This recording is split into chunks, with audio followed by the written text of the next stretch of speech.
Welcome to Wedding Day Podcast with your hosts, Sonja Babich, CEO of Iron Diamond Media, a leading wedding resource featuring 7 localized wedding brands across the country. Welcome to Wedding Day Podcast. We're coming to you live here at the Minnesota Wedding Show, and I am actually sitting here with a real couple that we printed in Minnesota Bride in the current issue. Welcome, guys. We have Tim and Adam, and Tim and Adam got married at the machine shop. And what day was your wedding day? It was June 22nd, 2024. June 22nd, 2024. Ooh, June's a good month for peonies. Yes, you have a lot of those? That was our wedding flower. It was a pink peony. Yeah. A pink peony, mine was or too. coral.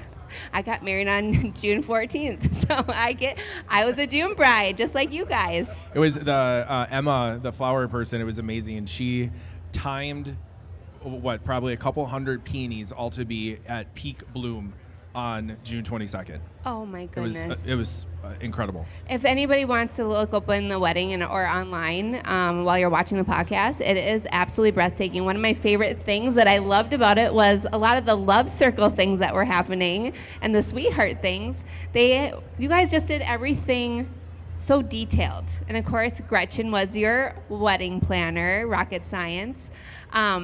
I don't know what people really know what a love circle ceremony is, so I'm going to explain that a little bit. I think when we started the journey of planning, one of the things that we were introduced to was this idea of a circular ceremony. This, little did I know, it was called a love circle at the time, but now I feel much more informed. It might just be my words I'm for the love circle. No, Gretchen provided us a couple of different options, and knowing that our wedding was non-traditional in the sense we were not wanting to do the rows facing forward, and we wanted a 360 view of us throughout the ceremony. The round idea sounded really cool. I don't think either one of us truly knew what that was going to feel like until the day of, and we were there standing and truly realizing how intimate that moment, having all of our friends and family surrounded by us, really would feel. It's a little more emotional, I bet. Yeah, and the venue also lend itself to a wedding in the ceremony in the round like that. The machine shop worked perfect for that, where you had multiple, both ends were conducive to having people come in from. I think if you have the right venue that can take a wedding in the round, it was a perfect way to do the ceremony. What I actually also love about your wedding is your personalities really shined with your wedding. From the little puppy figurines at your head table. Like, who thought of that? I have to give credit to our dog, Nanny. I'm going to just call her that. Leah Phelan, who is someone very special to us, who is really what helps keep our dogs active, and she is around us all the time. She wanted to bring that as a contribution without us knowing. So that was a surprise for us when we got done with the ceremony. That is literally. We actually didn't even realize the dogs were there until after the ceremony. Because someone came up to us. Our dogs are named Arnie and Oscar. They're like, "Did you see Arnie and Oscar?" We're like, "No." And then someone pointed them out, and then they were with us for the rest of the night. It is so cute. There's this photo in the issue that you two are enjoying your supper at the love table too, the sweetheart table. Everything was just so sweet about your wedding, and then your little puppies are joining you. It's adorable. When I go back to all the details, you also did a wedding favor. That a lot of weddings are not doing that anymore. Why did you want to have a wedding favor? I think it kind of came organically. We had our wedding was, the whole inspiration was around a restaurant. So food is we love going out to eat. We're foodies in every sense of the word. We wanted food to be a very central part of the wedding. So D'Amico is our caterer, did an incredible job. We worked with Christy over there, who put together a perfect menu, helped us make edits where we needed to make edits. But one of the dishes, the soup and salad course, the plating had gone through a few different iterations, and Gretchen was at a wedding convention or something. It was out of state. And she came across these little pottery bowls, and they were like the perfect size, or you could get them to whatever size you wanted, but there was a size available that was going to be like the perfect serving size for the soup and salad that we had. And it kind of just went from there. We got pricing, it worked within our budget. And then had the idea we had a monogram made, was part of the design with the wedding. And they put the monogram in the bottom. So I don't know if we went into thinking we have to have a party favor or a leaving favor like that for everybody, but it organically grew into that. And that ended up being one of the really cool takeaways from the wedding for guests as they left. That is super cool. So they served the soup in the bowl. And then, of course, D'Amico cleaned those babies up so they could take them home, right? And there are a few moments, like I think when you plan a wedding, there's got to be a few fun like magical moments for people. For whatever reason, we had no idea this was going to be, but when people discovered the monogram at the bottom of the bowls, they're like, "This is extra." Was there a little gas? This is like gas. Where they're like, "Oh my gosh!" And it was fun to not even realizing that was going to be what people talked about. It was kind of fun. That was the detail that I think was so surprising. Of all the details of the ceremony and of the reception, it was that monogram at the bottom of the bowl that people talked more about throughout the course of the night. And unbeknownst to us, we thought it was a great touch at the bottom, but never in a million years did we think that would be the thing people wanted to talk about to us throughout the course of the evening. And then they got to take it home, and so people still send us photos of them using the bowls for their, candy or for a little ice cream bowl. And so we get to relive the takeaway through the guests, which is also really cool. You just led into the next question.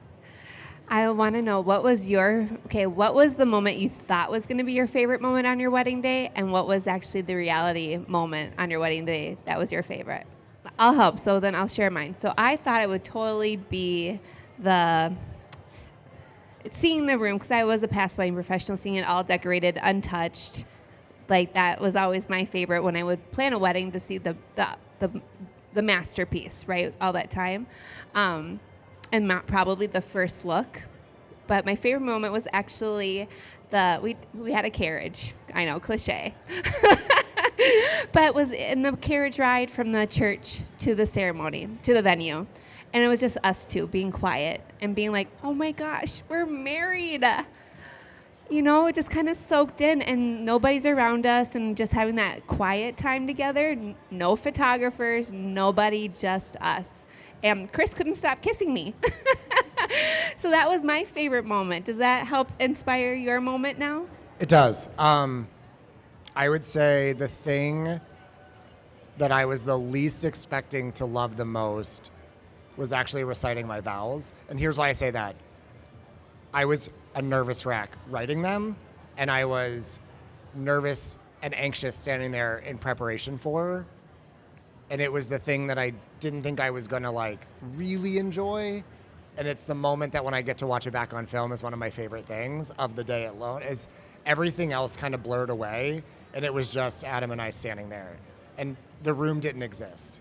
And it was an opportunity to say some things that maybe I had never said before, or said them in a way I never had a chance to figure out. And so I know that it seems like the vows would be a really one you look forward to, but it was the one that I didn't think I would have been as much appreciated as I did in that moment. Yeah, kind of not. I'll go a little different direction than the vows, because the vows was really cool. That is a moment you only experience once in that sense. And it was cool to share with the 200 people in that room my love for Tim and my commitment to him and things like that. I think one of there were two unexpected things throughout the day. I knew it was going to be emotional with everybody in the room, really having a few moments to actually take that in. Like, there were people from all across our life, and that's a once in a time gathering where you have friends, coworkers, longtime acquaintances, family from all over the country. It was a pretty cool thing to actually see everything converge into that one day. And then also, I think another thing that was unexpected is there's just things that happen that are going to be right throughout the day. There were moments that happened you could never plan. One of them, was after dinner during dancing. We had the DJ we gave no limits to, pretty much. Like, they had us pick 6 or 7 songs we wanted to hear, and we each had a song that was important to us that we wanted to play during the dance set. And the timing worked because we had an outfit change where we took off our tux and did something a little more casual for the dance part. We had gotten ready. Not surprised, actually. And I just met you. I'm not surprised. We had gotten ready, and the moment we were like ready to go down, Tim's song that we had wanted to hear came on, and it was like an entrance with our new outfit change to a song where the crowd was like going just bananas. And you could have never planned that. I mean, we could have tried to plan it, but the way it happened, it was really cool. I do want to know the song. You want to know the song. So as a loyal fan of Britney Spears, at my wedding, a song had to play. And I think it was, was it Baby One More Time that came on? Yeah, it came on literally right as we were exiting to walk downstairs in our outfit change. The song came on, and it completely changed the tune of the next 2 hours. Like, the party was getting started at that point. Perfect song, perfect new outfits. It was great. It was party time. Bring it. Oh my gosh, that is so fun. I am going back to, Tim, what you said during the vows. That almost everything kind of disappeared around you, right? I think that happens to a lot of couples and they don't know that happens. I don't really remember my bridal party or anybody there. I was just so in the moment with my husband. Did you guys feel that way too? Yeah, I mean, I think in the moment, the adrenaline is your adrenaline is running. It's anxiety, but it's good anxiety. And I think what you don't realize is your immediate focus is just on the person next to you, not on the people sitting around you. And so when people go, "Oh, did you see me sitting there? I was staring at you the whole time." My answer is always, "Nope, you were just a blob. You were a blurry blob in the distance, and I don't know where you were or who you were." And I wouldn't have it any other way. Like, I'm not sad that I didn't see that person, because in that moment it was about Adam and I and our officiants, and that was it. To that note, to advice for wedding couples that are planning a wedding, invest in photography and videography. That was, we got that advice early on, and we had a great photographer, and we did the videography thing too, and it was the best decision we made, because in those moments you really do lose track of everything, and we were able to go see all the things that we were a part of that we forgot. And then also there were tons of moments that happened that we weren't there for during the wedding and the ceremony and the happy hour and all of this. And you're able to get all that back, and that is one piece of advice I would have, is do both. I love that. I agree with the videographer. That's usually people think last to do, but I think it should be one of the first, because you get to see your loved ones smiling and hear their voice. Okay. But one more question. What was the biggest surprise that you didn't expect? I know it's a really big question, like you didn't see it coming. Well, you said the gas, but with the bowl. But you saw a curveball. You're like, oh, I didn't think that would happen. Oh, nothing of everything went according to plan. But what I will say is, because you had a wedding planner. Because we had a wedding planner, and we were very lucky that our wedding planner kept everything very well timed. Yes. I think our first course was a chicken wing. We served a chicken wing and a little pony of Coors Light. Adam's I served a chicken wing. As a first course.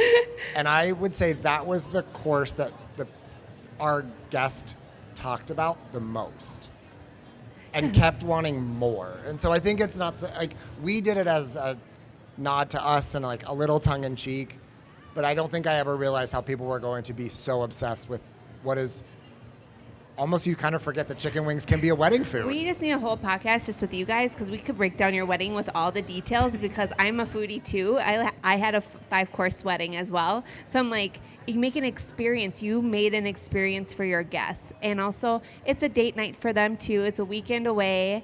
And they got to have fun and not just have the plain meat and potatoes. They don't want to just have the plain meat and potatoes. I think that was I don't know if along the lines of surprise, but like we put a lot of thought into it, and Gretchen helped steer that ship in every way possible. When you really put together an experience like that for the people that are attending your wedding, they will give in and let the journey take them. And we had that happen as people arrived and they just went through the night. And before you knew it, I mean, we were at the venue for 8 hours, or the wedding was 8 hours long from ceremony all the way to the last dance. And it felt like minutes. And the journey was pretty cool when all that work, all that planning actually came together and you saw it like everyone got on early and they just went for the ride for the night. And it was pretty cool. Yeah, it's you got to trust the process and you got to lean in. If you are, regardless if you're going to go with an event, an actual wedding planner, or if you're going to plan it yourself, allow yourself to give yourself what you want. Don't shortchange things just because. What we were able to look back on now is say that was everything we wanted. And so however you do it, like, make it what you want it to be. Don't think about what the guest wants, think about what you want. I have one more thing for an actual surprise. Okay. So we had a DJ band combo, and there was the whole dinner. The dinner service itself was 2.5 hours, and we had this kind of like high level discussion with the DJ about the music during the dinner service, and like being that we were kind of a restaurant going after a little bit of a dinner club vibe, like it was just like an elegant supper club kind of. We instructed them like Rat Packy type music, and they ended up like killing it. The dinner music was unbelievable. They actually ended up having instruments come out during dinner. Like it sets the tone. It added a whole nother layer to dinner that we were not expecting. Like it was really cool. Well, you guys, I could talk to you all day long, but I have to share my time. But we are going to have another time together, okay? Because we need to break down your wedding piece by piece, because there's so many details I like uncovering, like a chicken wing. We got the soup and the bowl, and it's amazing. And your love story is awesome. We're so honored to share it too in the current issue. So thank you. Thank you for having us. Thanks for having us. All right. Until next time. All right, everybody. See you next time on Wedding Day Podcast. See you. Bye.